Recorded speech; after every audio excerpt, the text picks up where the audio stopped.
ജ്യേഷ്ഠനെ പരിഗണിക്കണം. എങ്ങനെ? ഉപ്പാനെ കാണുന്ന പരിഗണനയിൽ കാണണം. പിന്നെ ജനങ്ങൾ പറയാം ഉപ്പാനെ കാണുന്ന പോലെ കാണണം ജ്യേഷ്ഠൻ. ഓനങ്ങനെ ചെയ്തു വെച്ച് ഓനാ ആരാടാ പറഞ്ഞത്? ഇപ്പൊ നീ ആരാ പറഞ്ഞത്? ഇരട്ടകളായി ജനിച്ച രണ്ട് മഹാന്മാർ, അതിലെ ഇളയ മഹാന് പറയാ, ഞാൻ ഇന്നേ വരെ എന്റെ ജ്യേഷ്ഠന്റെ കൂടെ നടന്നിട്ടില്ല, ഇന്ന് വരെ. എന്താ കാരണം? ഇത്രയും കൊല്ലത്തിനിടയിൽ ഞാൻ എന്റെ ഇക്കാക്കയുടെ വേക്കിലല്ലാതെ നടന്നിട്ടില്ല എന്ന് പറയാൻ കാരണം എന്താ? എന്നോട് എന്റെ ചെറിയ പ്രായത്തിൽ തന്നെ ഉമ്മ പറഞ്ഞതിന് ജ്യേഷ്ഠനാന്നുള്ള ബോധം വേണം. ഇതാണ് ഉമ്മ ഉപ്പി പഠിപ്പിച്ചു കൊടുക്കണം. അവര് വലിയ വയസ്സിന്റെ വ്യത്യാസം, ചെറിയ 3 വയസ്സിന്റെ വ്യത്യാസമേ ഉള്ളൂ. No no no no. ജ്യേഷ്ഠൻ എന്താ വിളിച്ചത്? ജ്യേഷ്ഠത്തിനെ നമ്മൾ എങ്ങനെയാ കാണേണ്ടത്? ഉമ്മനെ പരിഗണിക്കുന്ന പോലെ കാണണം ജ്യേഷ്ഠത്തിയെ. നമ്മളെ അനുജനെ നമ്മൾ എങ്ങനെയാ കാണേണ്ടത്?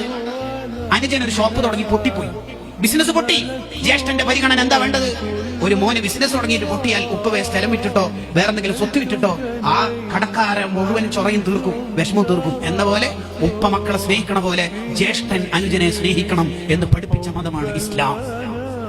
ജനങ്ങൾ പറയാ ആ മതാണ് നമ്മളൊക്കെ മതം. നമ്മളെ വന്നെങ്ങനെ? മൂത്തമ്മയെ ഇളയമ്മയെ അഥവാ ഉമ്മാന്റെ സഹോദരിമാരെ പരിഗണിക്കണം. ഏതുപോലെ പരിഗണിക്കണം? അൽ ഖാലത്തു ബിമൻസിലത്തിൽ ഉമ്മി, ഉമ്മാന്റെ സ്ഥാനം കൊടുക്കണം ഉമ്മാന്റെ ഏട്ടത്തി അനിയത്തിമാർക്ക്. ബദറുദ്ദീൻ സർക്കശി റഹ്മത്തുള്ളാഹിയുടെ അഭിപ്രായ പ്രകാരം ഉമ്മാനെ ബുദ്ധിമുട്ടിച്ച അതേ കുറ്റം തന്നെ ഇളയമനെയോ മൂത്തമ്മനെയോ ബുദ്ധിമുട്ടിച്ചാൽ ഉണ്ട് എന്ന് വരെ ചർച്ചയിൽ കാണാം.